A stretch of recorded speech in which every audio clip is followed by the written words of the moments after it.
Tonight, we're uncovering disturbing new details about a mother accused of shooting her 4 children, 2 of them. This is 31-year-old Oninda Romulus, seen here in a 2022 mugshot from Georgia when she was arrested on drug charges. We're also learning Child Protective Services had previously been called to her home, but details of that case remain unclear. October 4th, 2023, Angleton, Texas. 4:48 inches the morning. A 911 call comes in, not from a passerby, not from a neighbor who heard something alarming through a wall. The woman on the other end of that call is the one who made the scene. Deputies from the Brazoria County Sheriff's Office respond to a gas station off Highway 288. When they pull into that lot, they find a car, and in the back seat of that car, 4 children. All of them shot. 2 are already dead. 2 are still breathing barely with pulses so faint that deputies cannot wait for paramedics. They drop to their knees in that parking lot and work on those children with their own hands, in the dark, at 5 in the morning, trying to hold 2 lives in place, long enough for help to arrive. The woman standing beside the car does not rush toward them. She does not scream. She watches, without visible emotion, and when officers ask her what happened, she says, "I killed them all. And then, they're with the devil. They're dead to me." Her name is Oninda Romulus. She is 31 years old. She is the mother of those 4 children. 2 days before this morning, neighbors had seen those kids outside, happy, waving, one of them stopping to ask if he could pet a dog. The neighbor figured she'd see them again Monday. She never did. Disclaimer: this video contains descriptions of the shooting of children, child death, fraud, and severe psychological disturbance. Viewer discretion is strongly advised. Everything covered here is drawn from verified public sources, charging affidavits, police statements, court documents, and confirmed news reporting. Our purpose is to examine this tragedy honestly, not to sensationalize, but to ask the questions that cases like this one demand. The children's names will be spoken with the respect they deserve. Now let's go back to where this story truly begins. Not at a gas station, not at 4:48 inches the morning, but years earlier, in the life of a woman whose path to that parking lot was longer and more documented than most people realized. October 4th, 2023, Angleton, Texas. Before we talk about Oninda Romulus, before we talk about the fraud, the social media, the cryptic posts, any of it, I want to say their names, because they are the reason this story is being told. Ocario Covington, 13 years old. Amara Chappelle, 3 years old. Kylie Romulus, 9 years old. Trivale Donner, 8 years old. 4 children, a teenager on the edge of high school, a toddler, and 2 kids in between at the age where the world is still mostly a place of wonder, where you wave at neighbors and ask to pet their dogs, and don't yet understand that not every adult around you is safe. Such a tragic case with so many questions. Troy Kless with what we do know tonight. Appreciate you. We'll be following this story closely. You can find the latest developments on air, online, and on the KHU11 mobile. Family had moved to Porter, Texas, a quiet community in Montgomery County, about an hour north of Angleton, just 5 months before October 4th. They were still new. The neighbors hadn't had much time to know them, but the ones who did know them, even a little, remembered them clearly. There was a boy who always waved when he passed by, a kid who would slow down and ask about the dog. Children who called out hi on the way out and bye on the way back in, easy and open, the way children are when they feel settled in their surroundings. A neighbor saw them on Friday, 2 days before the shooting, happy, heading somewhere, full of the natural forward motion of a weekend ahead. She told reporters she expected to see them again on Monday. When deputies arrived at that gas station in the early hours of Saturday morning, Ocario and Amara were already gone. Kylie and Trivale still had pulses.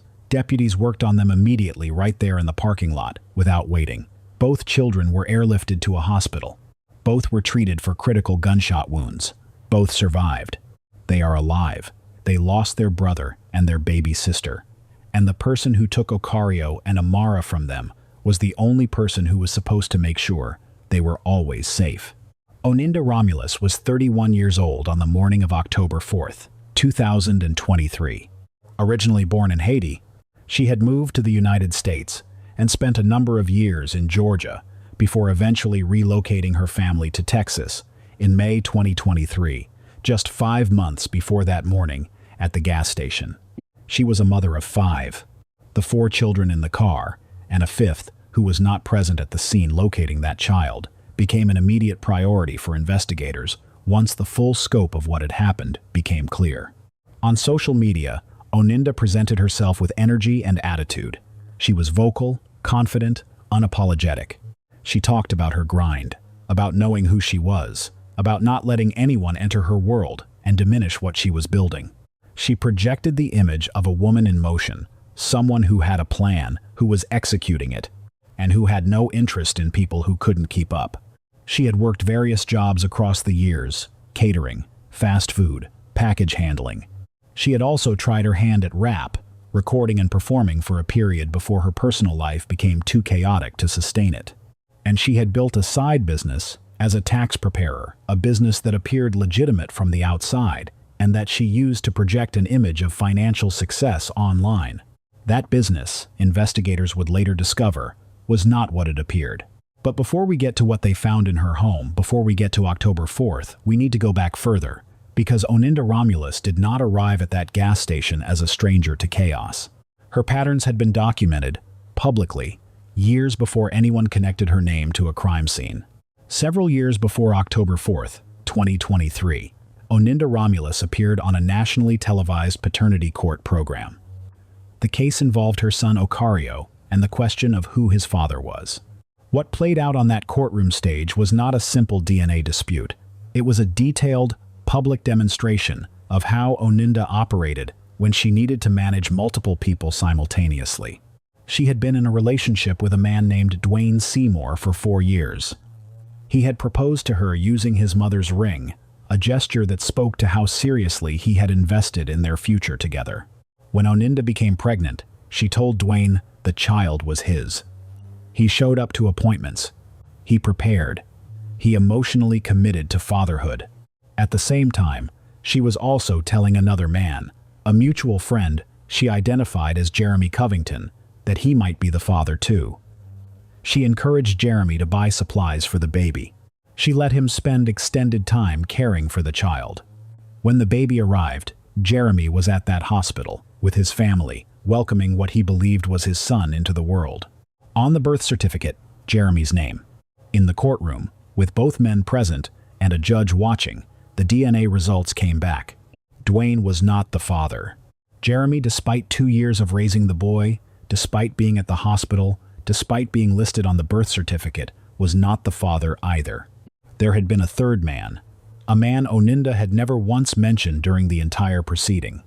The judge addressed her directly and plainly about the pattern on display, the management of multiple people, the compartmentalized stories, the refusal to take accountability until the room gave her no other option. Oninda acknowledged it. She moved forward. Nothing visibly changed. She left Georgia not long after the case aired and relocated her family to Texas. New state, fresh start, the same patterns packed into the same bags and carried along. When Brazoria County investigators searched Oninda's home in Porter after the shooting, they were not prepared for what they found inside. 33 social security cards, 48 identification documents, 16 credit cards, some in her name, many in the names of people who had no knowledge that their identities were sitting in her house. All of it evidence of an active, organized identity theft and financial fraud operation. The tax preparation business had been the vehicle. By positioning herself as a professional with legitimate access to clients' financial information, Oninda had been funneling that information into a fraud network, fake applications, stolen identities, unauthorized credit, and using the proceeds to fund the lifestyle she performed online. She had posted about receiving a bigger home for her and her children, about getting a car large enough to fit them all comfortably, about things finally coming together, about blessings arriving. The home where those blessings arrived contained dozens of stolen identities. The car large enough to fit them all comfortably was the car they were found in on October 4th. Investigators also confirmed that Oninda had a prior criminal record: DUIs, drug possession charges, and a 2022 mugshot from Georgia. Child Protective Services had previously been called to her home, though the details of that case were not publicly released. Romulus told investigators after she was arrested, but a motive for the is still unclear. New details are beginning to emerge after 4 children were found in a car at an Angleton gas station. A 13-year-old boy and 3-year-old girl, an 8-year-old boy and 9-year-old girl still recovering. Brazoria County deputies responded to an unthinkable, unimaginable tragedy. The kid's mom, 31-year-old Oninda Romulus, is now in custody, charged with murder, and according to charging documents, gave disturbing statements to the Brazoria County Sheriff's Office investigators who spoke with her after the shooting. Court documents obtained by KHOU 11 share Romulus told investigators her children were with the devil. According to the affidavit, law enforcement says surveillance video shows Romulus drove to this gas station off Highway 288 in Angleton, where she called 911. When asked during her interview why she called authorities, Romulus told investigators, quote, "Instead of them doing it to me, I'm going to do it to them." In the months leading up to October 4th, the structure holding Oninda's double life together had begun to fracture. Her boyfriend, one of the fathers of her children, had been arrested on a murder charge, removing a source of both financial and emotional support from an already unstable household. She was now managing 4 children, an unraveling fraud operation, and an internal state that her social media was beginning to reflect in ways that, in hindsight, should have triggered a response. Looking back, and this is always the hardest part, the signals were there. CPS had been called to her home. The details remained sealed, but the contact happened. At some point, someone in a position of authority had reason to look at that household and wonder if those children were okay. Her social media, in the weeks before October 4th, had shifted in tone. Posts that had projected confidence and ambition gave way to something more pressurized, more unstable. One post drew significant attention from investigators and journalists after the fact. In it, Oninda referred to her children as minions who were tempting her towards something that could land her in jail or in hell.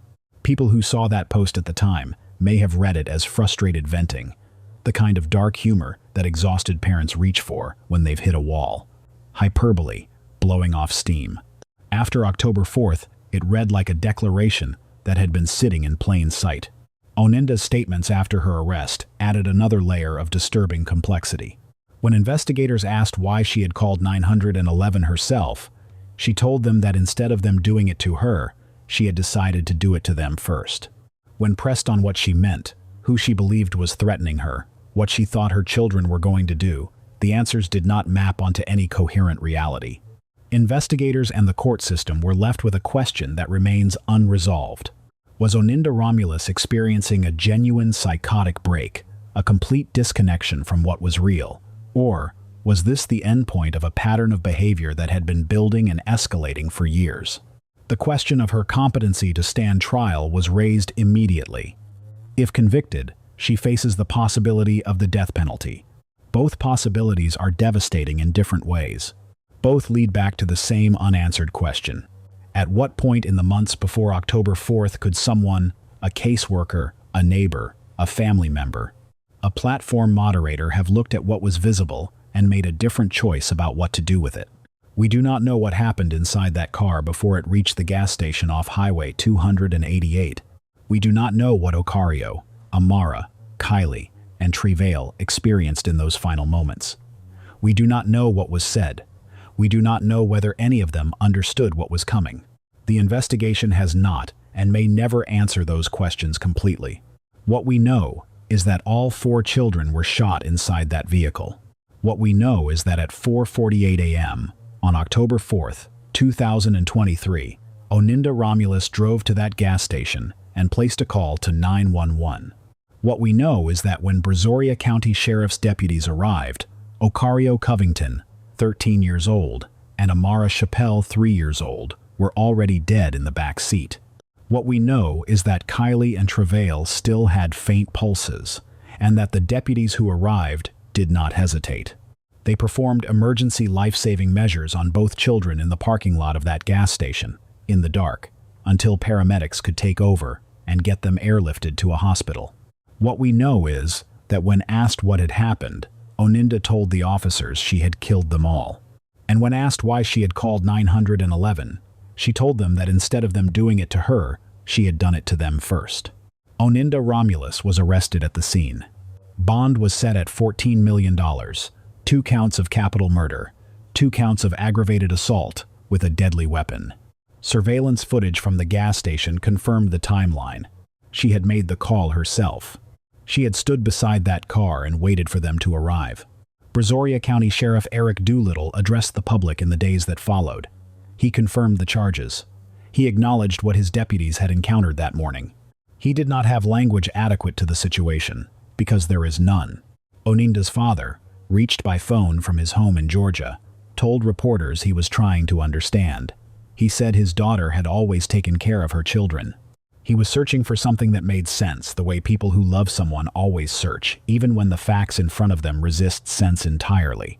The community in Porter, where the family had lived for only 5 months, came together around the surviving children and around the memory of those who were gone. Funeral arrangements were made for Ocario and Amara. People who had never met them attended, because the death of children at the hands of their own mother is a grief that does not stay contained to those who knew the family personally. Kylie and Trevale were eventually discharged from the hospital.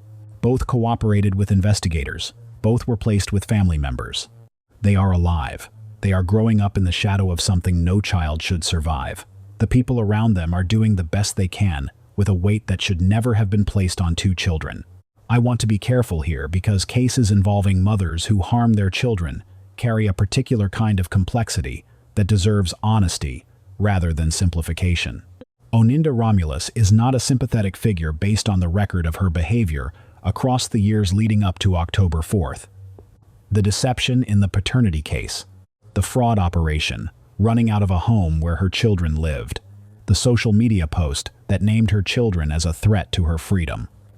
These are not things that happened to her. These are things she did. And yet, the question of her mental state in the final hours before that parking lot is one the legal system is required to take seriously, not because it changes what happened, not because it returns Ocario and Amara to the world, but because understanding the difference between a person in full possession of their decision-making and a person who has broken entirely from reality is the difference between a murder trial and a mental health proceeding. Both require accountability. They require different forms of it.